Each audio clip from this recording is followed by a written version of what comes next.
ক্ষমা চাক বা না চাক, আমরা তো আমাদের একটাই দাবি, আমরা আওয়ামী লীগকে কোনোভাবে বাংলাদেশে ফেরত আসতে দেবো না এবং এই বাংলাদেশের মাটিতে এই নতুন বাংলাদেশে কোনোভাবে ওদের স্বৈরাচারের জায়গা হবে না।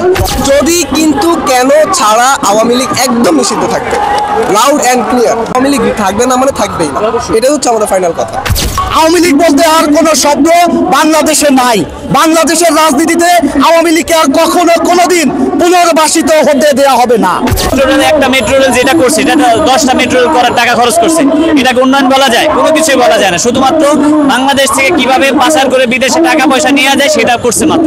এই জন্য এই দল নিষিদ্ধ অনেক আগেই হওয়ার কথা ছিল এবং আওয়ামী লীগকে নিষিদ্ধ না করা পর্যন্ত এই আন্দোলন আমাদের অব্যাহত থাকবে ইনশাআল্লাহ। ভাইয়া, বিষয়টা হচ্ছে বাংলাদেশটা হচ্ছে আমাদের, এটা হচ্ছে ভারতের না, বা ভারতের হচ্ছে কেউ বাংলাদেশে এসে হচ্ছে নেতৃত্ব ফলাতে পারবে না।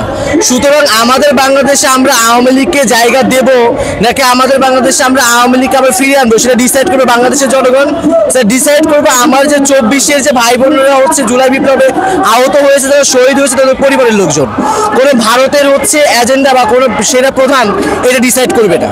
ছাত্র জনতা যখন হচ্ছে মার খাচ্ছিল বা যখন হচ্ছে আমাদের ছাত্র জনতা হচ্ছে শহীদ হয়েছে, তখন কিন্তু সেই ছাত্র জনতাকে বাঁচাতে ভারত আসে নাই বা কোনো সেনা প্রধান মারতে ছিল না। সুতরাং আমরা আমাদের বাংলাদেশে আওয়ামী লীগ থাকবে না, এইটা হচ্ছে আমরা চাই এবং আওয়ামী লীগকে যে কোনোভাবেই হচ্ছে নিষিদ্ধ করতে হবে। আওয়ামী লীগকে ফিরে আনার কোনো প্রকার ওয়ে বা কোনো প্রকার রাস্তা আমাদের ভারতকে আমরা দেবো না, প্লাস বাংলাদেশের সেনা প্রধানের তাকে আমরা দেবো না। তো সেনা প্রধানকে আমরা বলতে চাই, সে যদি ঠিক থাকতে চায় তাহলে সে ঠিকঠাক থাকুক, সেইখানে তার আত্মীয় বলে আত্মীয়তার যেন হচ্ছে কোনো প্রকার সম্পর্কে এখানে না নিয়ে আসে, কারণ তাকে আত্মীয়তার জন্য বাংলাদেশের সেনাপ্রধান বানানো হয়নি, তাকে বাংলাদেশের জনগণের কথা চিন্তা করার জন্য বানানো হয়েছে। সুতরাং আমাদের বাংলাদেশে কোনো স্বৈরাচারের কোনো জায়গা হবে না এবং আমরা আওয়ামী লীগকে নিষিদ্ধ করে ছাড়বো ইনশাআল্লাহ। সেনাপ্রধান আওয়ামী লীগের পক্ষে এক ধরনের কাজ করা শুরু করেছে। আপনারা কি চান যে সেনাপ্রধানের পদত্যাগ হোক? আপনাকে চান সেনাপ্রধান যদি হচ্ছে বা আওয়ামী লীগের হয়ে কাজ করে থাকে, অবশ্যই আমরা সেনাপ্রধানের পদত্যাগ চাবো এবং এটা হচ্ছে আমরা ছাত্র জনতা বলতেছি যে সেনাপ্রধান হোক বা বাংলাদেশের যে কোনো সরকার হোক বা যে কোনো দলের প্রধান হোক বা যে কোনো দল হতে পারে, তারা যদি হচ্ছে আওয়ামী লীগকে ফিরিয়ে আনার জন্য কাজ করে তাহলে তাদের অবস্থা হচ্ছে আওয়ামী লীগের মতোই হবে এবং শৈরাচার হাসিনার মতোই হবে। তাদেরও জায়গা বাংলাদেশে হবে না, সেটা যে কেউ হতে পারে, সেনাপ্রধান হতে পারে বা যে কোনো দলের প্রধান হতে পারে।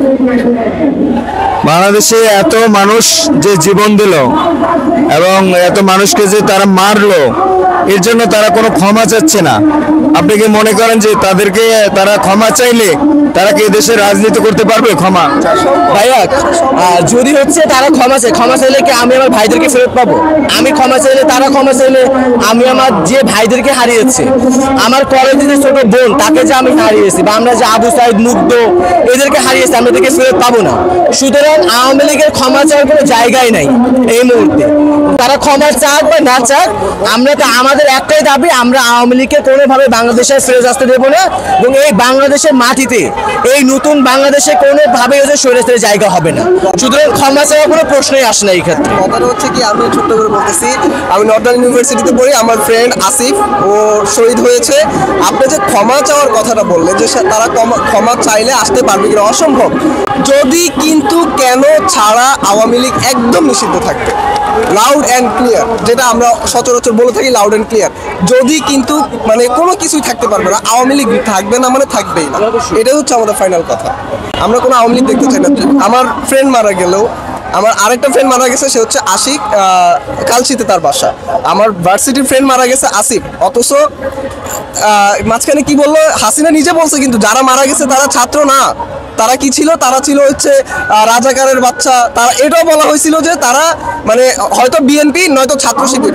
আমার বন্ধুর ব্যাকগ্রাউন্ডও ছাত্র শিবির না, বিএনপি, ওরা আওয়ামী লীগও না, ও কোনো কিছুই না, ও মেধাবী স্টুডেন্ট ছিল। আপনি খোঁজ নিয়ে দেখতে পারেন, নর্দার্ন ইউনিভার্সিটির নাম হচ্ছে আসিফ, ওর নামে চত্বর দেওয়া হয়েছে, ওখানে আসিফ চত্বর দেওয়া হয়েছে, খোঁজ লাগাই দেখতে পারেন। ও খুবই মেধাবী, খুবই ভালো একটা, আমার মানে 3 মাসের মতো ওর সাথে আমার ভালো সম্পর্ক হয়ে যায়, অথচ সে আজকে আমাদের মাঝে নেই, তার আইডিটা আমাদের কাছে পড়ে আছে, সে আমাদের মাঝে নেই। তাহলে ক্ষমা চাওয়ার অপশন তো আসেই না এখানে। আমি তো ক্ষমা চাইতে দিব না, হ্যাঁ অন্যজন দিতে পারবে, আমার তরফ থেকে না, আমি একা রাজপথে থাকবো। গুলি যখন করা হয়েছিল, গুলি তো গুলি, আমাদের যখন ভাইদেরকে গুলি করা হয়েছে তখন তাদের এই টেনশন ছিল না যে আমি ক্ষমা চাইবো। সুতরাং হচ্ছে ক্ষমা চাওয়ার কোনো প্রশ্নই নেই। আমরা স্পষ্ট ভাষায় বলতে চাই, যদি অন্য কোনো দল, সে বিএনপি হোক বা জামাত শিবির হোক বা বর্তমান অন্তর্বর্তীকালীন সরকারের প্রধান উপদেষ্টা হোক, তারা যদি বা সেনা প্রধান হতে পারে, তারা যদি যে কেউ বা যে কোনো এজেন্ডা যদি শেখ হাসিনাকে ফিরিয়ে আনার জন্য কাজ করে, তাহলে তাদের অবস্থাও শেখ হাসিনার মতোই হবে এবং তাদের ওই শেখ হাসিনা তো 15 মিনিট সময় পাইছিল বা 45 মিনিট সময় পাইছে গণভবন ত্যাগ করার জন্য, তারা 1 মিনিটও সময় পাবে না। সুতরাং তারা সাবধান, যেন তারা কোনোভাবেই আমাদের জুলাই বিপ্লবের সাথে কোনো প্রকার কোনো খারাপ কোনো কিছু না করে, এবং আমরা চাই না আমরা কোনো ঐক্যের বাইরে গিয়ে কোনো কাজ করবো। সুতরাং আমাদেরকে তারা সাপোর্ট করুক। আমরা ছাত্র জনতা চাই আমাদের বাংলাদেশে কোনো প্রকার আওয়ামী লীগের জায়গা হবে না। সুতরাং আওয়ামী লীগের কোনো ক্ষমাচারের উপর প্রশ্নই আসছে না। তারা প্রশ্ন দিলে তাদেরকে আমরা কোনো প্রকার ক্ষমাতে আনবো না। তাদের একটাই শাস্তি, তাদেরকে শাস্তি পেতে হবে এবং তাদেরকে আমরা নিশ্চিহ্ন করে দেবো, নিষিদ্ধও না, পুরো তাদেরকে চিহ্নে আমরা রাখবো না আওয়ামী লীগের। এইটা হচ্ছে আমাদের দাবি। আবার ফিরে আসবে সেটা সেনাপ্রধান এরকম একটা প্রস্তাব দিয়েছে, তো আপনারা কি চান যে আওয়ামী লীগ আবার ফিরে আসুক? আসলে দেখেন, আওয়ামী লীগের কোনো রাজনীতি বাংলাদেশে গ্রাউন্ডই নাই, কারণ সেটা কোনো রাজনৈতিক দলই না। সেটা ছিল ভারতের প্রেসক্রিপশনে, ভারতের গোয়েন্দা সংস্থা রয়ের প্রেসক্রিপশনের একটা সংগঠন মাত্র। যদি একটা রাজনৈতিক সংগঠন হইতো তাহলে দেশের মানুষকে আগে ভালোবাসতো। তো দেশের মানুষকে ভালো না বেশি মানুষকে কিভাবে ডমিনেশন করা যায়, নির্বাচন থেকে শুরু করে সামাজিক, রাজনৈতিক, অর্থনৈতিক প্রত্যেকটা সেক্টর ডমিনেশন করছে। মনে হয় না এটা কোনো বাংলাদেশের সরকার। তারপরে এমন তো হত্যা পর্যন্ত করতে দ্বিধা করে নাই। আপনি 2008 সালে দেখবেন যে বাংলাদেশের রাজনীতি জামাত ইসলামকে গণহত্যা চালাইছে। 2013-তে আপনি শাহবাগে শাপলা চত্বর কায়েম করছে, সেটা কত মানুষকে হত্যা করেছে। তারপরে পরবর্তী বিএনপির হাজার হাজার নেতাকর্মীকে হত্যা, গুম, খুন থেকে প্রত্যেকটা জিনিস করেছে। পর গণ অধিকার পরিষদ দীর্ঘ একটা রাজনৈতিক দল, সেখানে তার হত্যাযজ্ঞ, জেল জুলুম থেকে নির্যাতন করেছে, শহীদ করেছে। মোদী বিরোধী আন্দোলনে অকথ্য গুলি চালাইছে, তারা আহত করছে, শহীদ করছে, জেল জুলুম করছে।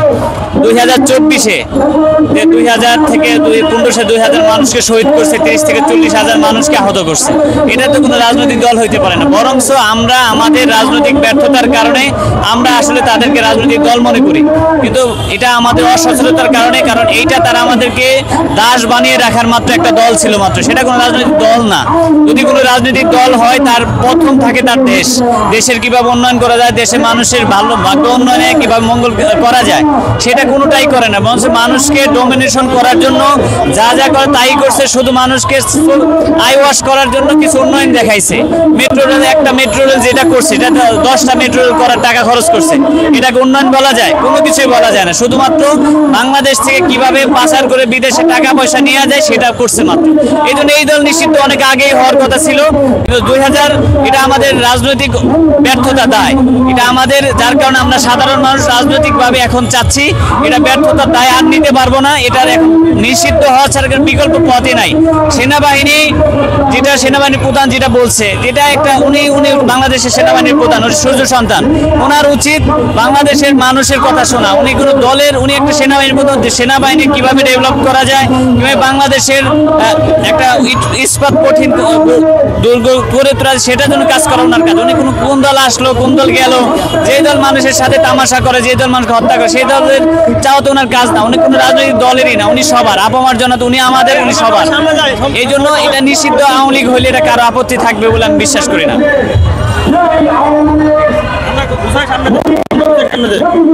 আওয়ামী লীগ আগামী নির্বাচনে না থাকলে দেশে নাকি সংকট তৈরি হবে। সেনাবাহিনীর পক্ষ থেকে, ক্যান্টনমেন্ট থেকে এরকম একটা প্রস্তাব দিয়েছে সিনিয়র যারা আছে। আপনি কি মনে করেন যে আওয়ামী লীগ যদি নির্বাচনে না আসে তাহলে কি সংকট হবে? আসসালামু আলাইকুম, আমি অ্যাডভোকেট ওলিউল্লাহ, পল্টন থানা জাতীয় নাগরিক কমিটি থেকে। আওয়ামী লীগ যদি বাংলাদেশের রাজনীতিতে না আসে, এরকম কোনো সংকট হওয়ার কিছু না। এরা একটা ফ্যাসিস্ট পতিত দল। এরা যদি রাজনীতিতে, এদের কোনো অধিকার নাই বাংলাদেশের রাজনীতি করার। এরা রাজনীতি আসুক আর না আসুক, এদের কোনো ইম্প্যাক্ট বাংলাদেশে পড়বে না এবং জনগণ এদের কোনো ধরনের ভোট দিবে না। জনগণ বুঝে গেছে যে গত 15 বছর 17 বছর যাবৎ যে ধরনের স্টিম রোলার চালিয়েছে, গুমঘর বানিয়েছে, আয়নাঘর বানিয়েছে, মানুষ তাদেরকে সমর্থন করবে না, মানুষ তাদেরকে কোনো ধরনের সাপোর্ট দেবে না এবং তারা রাজনীতিতে অলরেডি মাইনাস হয়ে গেছে। 36শে জুলাই অলরেডি ঘোষণা হয়ে গেছে এ দল বাতিল। এ দল নতুন করে আসলে কিছু আসে যায় না, এ দল থাকলেও যা, না থাকলেও তা। তো এ ধরনের কোনো ইম্প্যাক্ট বাংলাদেশে পড়বে না। বাংলাদেশে আরো 3টা দল আছে গুরুত্বপূর্ণ, এনসিপি আছে, বিএনপি আছে, জামাত আছে। এটাই যথেষ্ট। এটা ইনশাল্লাহ আগামীর বাংলাদেশ আমরা এগিয়ে নিয়ে যেতে পারবো ইনশাল্লাহ। এই সরকার আওয়ামী লীগকে নিষিদ্ধ করতে এত সময় নিচ্ছে কেন? এই সরকার আওয়ামী লীগকে নিষিদ্ধ করতে কেন সময় নিচ্ছে এটা আপনারা নিশ্চয়ই বুঝতে পারছেন। যে দেশের সেনাপ্রধান সে সরাসরি আমাদের হাসনাত আবদুল্লাহ ভাইকে ডেকে নিয়ে বলে যে আপনার ইনক্লুসিভ নির্বাচনের জন্য আওয়ামী লীগকে দরকার। এরকম কোনো ইনক্লুসিভ নির্বাচনের আওয়ামী লীগকে দরকার নাই। এদেশে যারা গণহত্যা চালিয়েছে, যারা মানুষ হত্যা করেছে, যারা 30,000 লোককে পঙ্গু করেছে, তাদের এই দেশে রাজনীতি করার কোনো অধিকার নাই। এখন এটা সরকার কেন গরিমসি করতেছে সরকার ভালো জানে। আমরা সরকারকে চাপ অব্যাহত রাখবো এবং আওয়ামী লীগকে নিষিদ্ধ না করা পর্যন্ত এই আন্দোলন আমাদের অব্যাহত থাকবে ইনশাআল্লাহ। আওয়ামী লীগ কিছু রাজনৈতিক নেতারা বলছে যে আওয়ামী লীগের কিছু নেতারা অপরাধ করেছে, পুরো আওয়ামী লীগ তো অপরাধ করেনি। আপনি কি মনে করেন যে পুরো আওয়ামী লীগ অপরাধ করেছে? আওয়ামী লীগের আমাদের আশেপাশে, আপনার আশেপাশে আওয়ামী লীগের এমন কোনো ব্যক্তি আছে যারা এখন পর্যন্ত কোনো সরি বলেছে, যারা দুঃখ প্রকাশ করেছে? এমন কোনো ব্যক্তি নাই। এই যে মেসাকার যে হয়েছে, এই যে মানুষ, এত মানুষ, 2000 মানুষ ডাইরেক্ট ব্রাশ পার করে মেরেছে, তারা এখন পর্যন্ত কোনো দুঃখ প্রকাশ করে নেয়। আর আওয়ামী লীগের ভালো মন্দ বলে কিছু নেই। আওয়ামী লীগ এটা সন্ত্রাসী দল। এই আওয়ামী লীগের ভালো মন্দ বলে কিছু নয়। আওয়ামী লীগ যে করে তারা আওয়ামী লীগকে সাপোর্ট করেই করে এবং আওয়ামী লীগের তারা কোনো দুঃখ প্রকাশ এখন পর্যন্ত করে নাই। সুতরাং এই আওয়ামী লীগের ভালো মন্দ বলে কিছু নাই। এদের পুনর্বাসন হওয়ার কোনো সুযোগ নেই বাংলাদেশের মানুষ প্রতিহত করবে এদেরকে ইনশাআল্লাহ। রাহে ইসলাম, সত্যের পথে অবিরাম পথ চলা।